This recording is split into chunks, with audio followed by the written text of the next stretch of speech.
There are a couple of things we wanted to change for Twitch. Right now, Twitch starts the match during the preparation phase using her own unique drone, unlike most other attackers. Some players may know already, we are planning to allow attackers to switch their selected operator during the preparation phase, so it didn't really make much sense anymore to allow you to start using Twitch's drone, as the change between operators should be seamless. So we wanted her to start the match with a regular drone instead. Given that we were already changing the drone we spawn with, we wanted to also investigate improving the feel of Twitch's drone. So we decided to remove the restriction that it can't jump, so it will be able to jump just as any drone.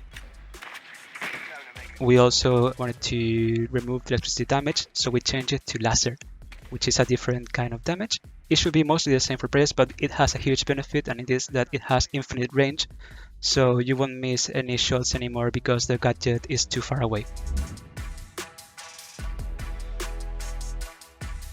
The big change here is that we are also allowing now to deploy the charge on reinforced surfaces. This is a big change, and it has a trade-off.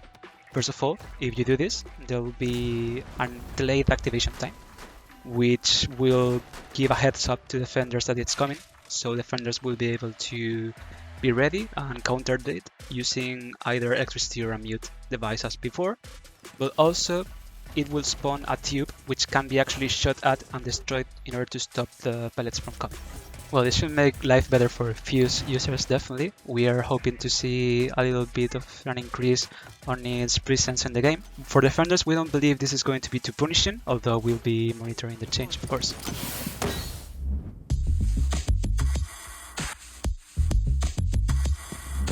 Basically, what we're doing here is allowing IQ users to use the smart ping system for any gadget that you detect using her electric field detector. This is actually a pretty cool change because we have brought over some new tech to the game in order to allow us to use 2D UI elements in 3D meshes. And here I wanted to give a huge thanks to our lead UI programmer in Ubisoft Barcelona, Jose Manuel Fernandez, who made it possible.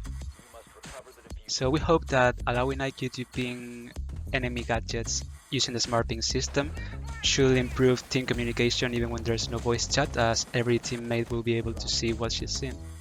But also, like in the monitor itself, IQ will be able to see the icons themselves before pinging them, which should also allow her to identify elements easier.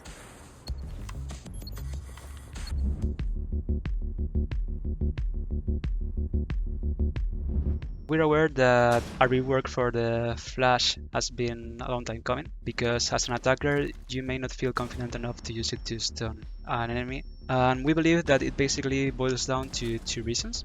First of all, even if you actually hit someone with a stun grenade and they're in range, they may still get affected with such a low intensity that it may not even look like they've been flashed at all. And they are still able to see with perfect clarity, or at least good enough. And also, for defenders, it was probably a little bit too easy to counter because you just needed to literally turn around, not see the flash blast, and then you're good to go.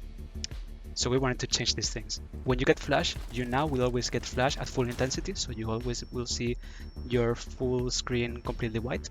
However, what we're changing now is the duration of the flash.